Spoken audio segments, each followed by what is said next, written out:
Hello friends. आने वाले UP police के एग्ज़ाम की तैयारी कर रहे सभी साथियों के लिए यह एक जीके जीएस प्रैक्टिस सेट है जो आने वाले एग्ज़ाम्स के लिए काफ़ी हेल्पफुल रहेगा।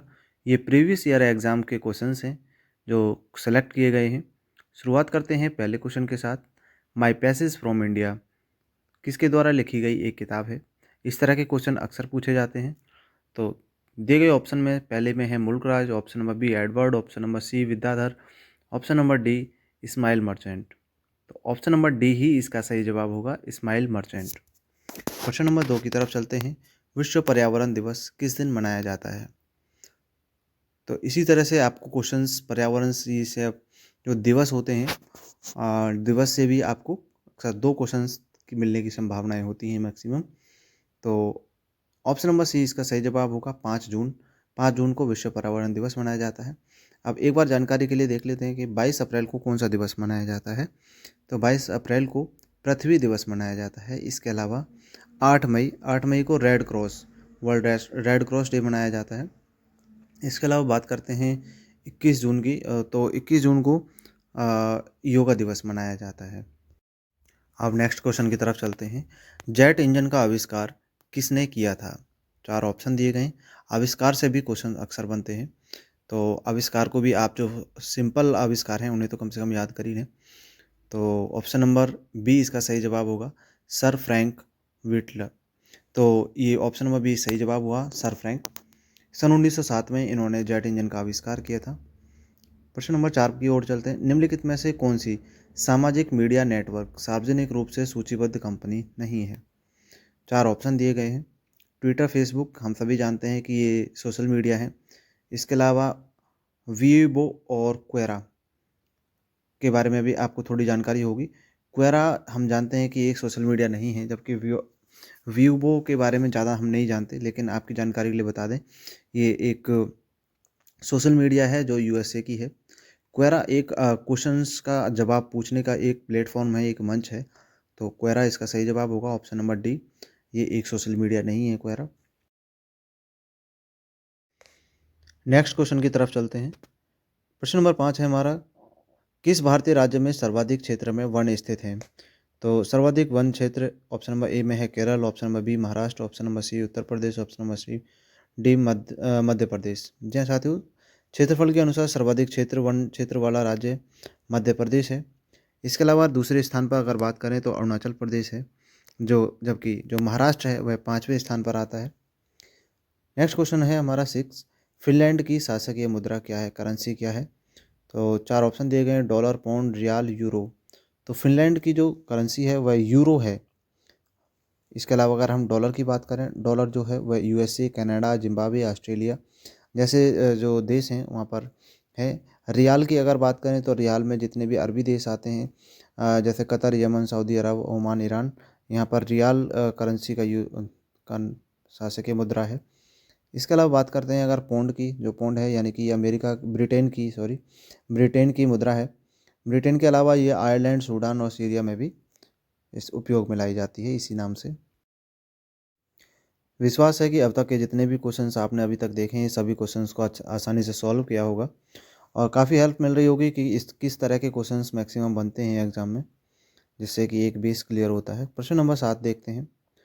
कौन सा देश कौन सी रेखा भारत और पाकिस्तान के बीच की सीमा तय करती है। 4 ऑप्शन दिए गए, मैकमोहन रेखा, रेड क्लिफ, मेडिसन रेखा और डूरंड रेखा। तो ऑप्शन नंबर बी इसका सही जवाब होगा, रेड क्लिफ रेखा भारत और पाकिस्तान के बीच में है। इसके अलावा बात कर लेते हैं ऑप्शन नंबर ए की, कि मैकमोहन रेखा में क्या है। तो मैकमोहन रेखा भारत और चीन के बीच है। जो डूरंड रेखा है वह पाकिस्तान और अफगानिस्तान के बीच में है। प्रश्न नंबर 8 की तरफ चलते हैं। प्योंगयांग किस देश की राजधानी है।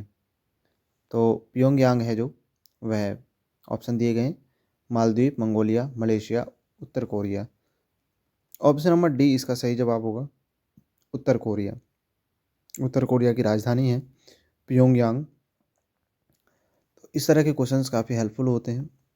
अब यहाँ पर एक बात क्लियर हो जाती है कि देशों की राजधानी को भी हमें याद करना होगा, ख़ासतौर से अपने आसपास, देश के आसपास की जो राजधानियाँ हैं, देश हैं, उन सभी को याद रखना होगा। इसके अलावा अगर कोई देश अभी करंट में हाईलाइटेड है तो उसकी राजधानी भी याद रखना ज़रूरी है। जैसे अभी मालदीव अभी हाईलाइटेड है, तो मालदीव की जो राजधानी है वह माले है। इसके अलावा जो मंगोलिया है, मंगोलिया की राजधानी उलान बटोर है, जबकि जो मलेशिया है उसकी राजधानी कुआलालंपुर है। तो इस तरह से ये क्वेश्चन इंपॉर्टेंट हो जाते हैं और इनका यही सॉल्यूशन होता है। अब नेक्स्ट क्वेश्चन की तरफ चलते हैं। निम्नलिखित में से क्वेश्चन नंबर 9 है हमारा, निम्नलिखित में से कौन सा संयुक्त राज्य अमेरिका यानी यूएसए का एक राज्य नहीं है? 4 ऑप्शन दिए गए हैं। Option number A New York, option number B Minnesota, option number C Louisiana, option number D Atlanta. 4 option दिए गए हैं, आपको बताना है कि अमेरिका का इसमें से कौन सा राज्य नहीं है। जानकारी के लिए बता दूं, ऑप्शन नंबर डी इसका सही जवाब होगा। एटलांटा अमेरिका का राज्य नहीं है। बाकी इसके अलावा जो न्यूयॉर्क है,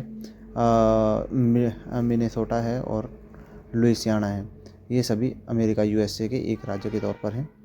प्रश्न नंबर 10 आता है हमारा कि लक्षद्वीप के लोग मलयालम के अलावा दूसरी कौन सी भाषा बोलते हैं? तो मलयालम तो वहाँ की भाषा है ही, इसके अलावा कौन सी भाषा बोली जाती है? 4 ऑप्शन दिए गए हैं, तमिल, महल, बंगाली और हिंदी। ऑप्शन नंबर बी इसका सही जवाब होगा। लक्षद्वीप के लोग मलयालम के अलावा महल भाषा का उपयोग करते हैं। जो महल भाषा है ये मालदीव पर बोली जाने वाली भाषा है, जो लक्षद्वीप पर भी बोली जाती है। नेक्स्ट क्वेश्चन है हमारा 11, द्रव्यों का घनत्व नापने के लिए किस उपकरण यानी इंस्ट्रूमेंट का उपयोग में लाया जाता है? 4 ऑप्शन दिए गए हैं, एनीमोमीटर, वेबामीटर, यूडियोमीटर और पिग्नोमीटर। तो ऑप्शन नंबर डी इसका सही जवाब होगा। पिग्नोमीटर के माध्यम से ही द्रव्यों यानी कि मैटर्स का जो घनत्व यानी कि डेंसिटी है मापी जाती है। इसके अलावा अगर हम बात करें कि एनीमोमीटर का इस्तेमाल जो है हम वायु वेग का मापने के लिए, और वेबीमीटर है जो उसके मृदा के अंदर जो गुण होते हैं नापने के लिए किया जाता है। इसके अलावा अगर हम बात करें यूडियोमीटर, ये जो गैस होती हैं गैसों का मिश्रण में आयतन में जो परिवर्तन होता है इसके बारे में हम स्टडी करते हैं।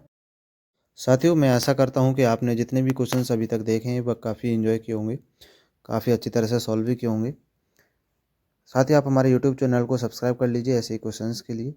प्रश्न नंबर 12 आता है हमारा, केंद्रीय विश्वविद्यालय बाबा साहेब भीमराव अंबेडकर विश्वविद्यालय विद्या विहार किस शहर में स्थित है? 4 ऑप्शन दिए गए हैं, आगरा, कानपुर, वाराणसी, लखनऊ। जी हाँ साथियों, ऑप्शन नंबर डी इसका सही जवाब होगा। केंद्रीय विश्वविद्यालय बाबा साहेब भीमराव अंबेडकर विश्वविद्यालय विद्या विहार लखनऊ शहर में स्थित है। प्रश्न नंबर 13 पर चलते हैं, उत्तर प्रदेश पुलिस का मुख्यालय कहाँ स्थित है? साथियों, ये प्रीवियस ईयर का एक क्वेश्चन पेपर है, तो वर्तमान में जो मुख्यालय है वह चेंज हो गया है। हालांकि अगर क्वेश्चन इस तरह से आता है कि पूर्व मुख्यालय कहाँ पर था, तो आप ऑप्शन नंबर बी लगाएंगे, प्रयागराज। लेकिन अगर वर्तमान की बात करता है तो अभी लखनऊ में सिग्नेचर बिल्डिंग में स्थित है। अभी चलते हैं नेक्स्ट क्वेश्चन की तरफ, और क्वेश्चन नंबर 14 है हमारा, उत्तराखंड किस वर्ष अस्तित्व में आया था? उत्तराखंड राज्य की स्थापना कब हुई थी? कहने का अर्थ ये है। तो ऑप्शन नंबर ए इसका सही जवाब होगा। सन 2000 में 9 नवंबर सन 2000 को उत्तराखंड अस्तित्व में आया था। इसके अलावा अगर बात करें कि उत्तराखंड का नाम कब पड़ा था, तो उत्तराखंड का जो नाम है वह सन 2007 में इसे उत्तराखंड कहा जाने लगा, जबकि सन 2000 से सन 2006 के बीच तक उत्तरांचल के नाम से जाना जाता था। अब चलते हैं नेक्स्ट क्वेश्चन की तरफ। बरसाना होली, प्रश्न नंबर 15 आता है, बरसाना होली किसके साथ खेली जाती है? तो 4 ऑप्शन दिए गए हैं, टमाटर, दूध, पत्थर, डंडे। हाँ जी, बिल्कुल सही जवाब, ऑप्शन नंबर डी, डंडे के साथ में ही बरसाना होली खेली जाती है और ये विश्व भर में प्रसिद्ध है। नेक्स्ट क्वेश्चन 16 नंबर आता है, उत्तर प्रदेश में आयोजित काम्पिल मेला किस समुदाय से जुड़ा हुआ है? तो काम्पिल मेला है जो वह 4 ऑप्शन दिए गए हैं, जैन, सिख, ईसाई, बौद्ध। ऑप्शन नंबर ए इसका सही जवाब होगा। जो काम्पिल मेला उत्तर प्रदेश में आयोजित किया जाता है वह जैन समुदाय से संबंधित है। इसके अलावा यहाँ पर एक प्राचीन जो दिगंबर जैन मंदिर है, वहीं पर भगवान विमलनाथ जी की भी एक प्रतिमा है, वहाँ के लिए प्रसिद्ध है और ये उत्तर प्रदेश के फर्रुखाबाद ज़िले में मनाया जाता है। प्रश्न नंबर 17 आता है, डैश भारत में कथक नृत्य के एक शास्त्रज्ञ हैं? तो कथक नृत्य के जो भारत में वर्तमान में जो शास्त्रज्ञ हैं, 4 ऑप्शन दिए गए हैं, सोनल मानसिंह, मल्लिका Sarabhai, Pandit Birju Maharaj, option number D Uday Shankar. इसका सही जवाब होगा ऑप्शन नंबर सी, पंडित बिरजू महाराज। भारत के कथक नृत्य के एक शास्त्रज्ञ हैं। चलते हैं नेक्स्ट क्वेश्चन की तरफ। अपना नेक्स्ट क्वेश्चन आता है, निम्नलिखित में से कौन सा यूपी पुलिस विभाग की चयन प्रक्रिया के चरणों में से एक नहीं है। 4 ऑप्शन दिए गए हैं, शारीरिक परीक्षण, शैक्षणिक योग्यता, आयु पात्रता और भाषा परीक्षण। ऑप्शन नंबर डी इसका सही जवाब होगा।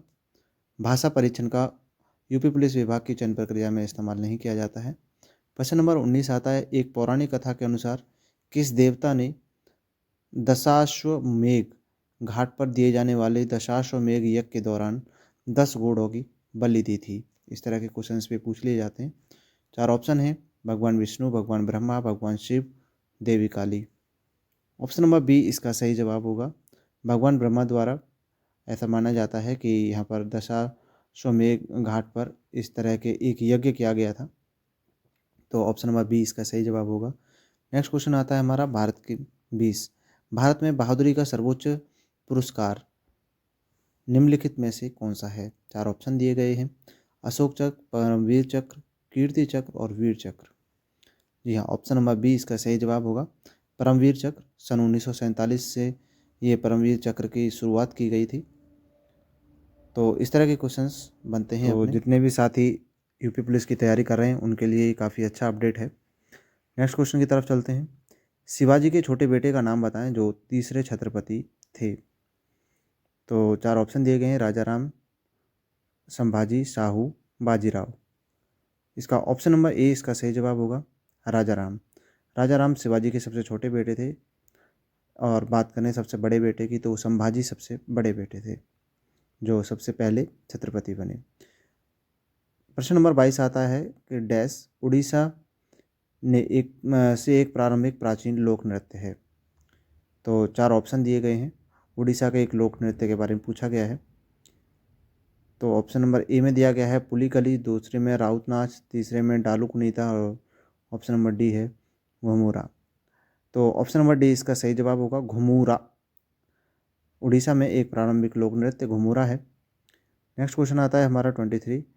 वर्ष 2018 में केंद्रीय बजट में भारत के जो राष्ट्रपति हैं, प्रेसिडेंट का जो वेतन है प्रति माह कितने तक कर दिया गया है।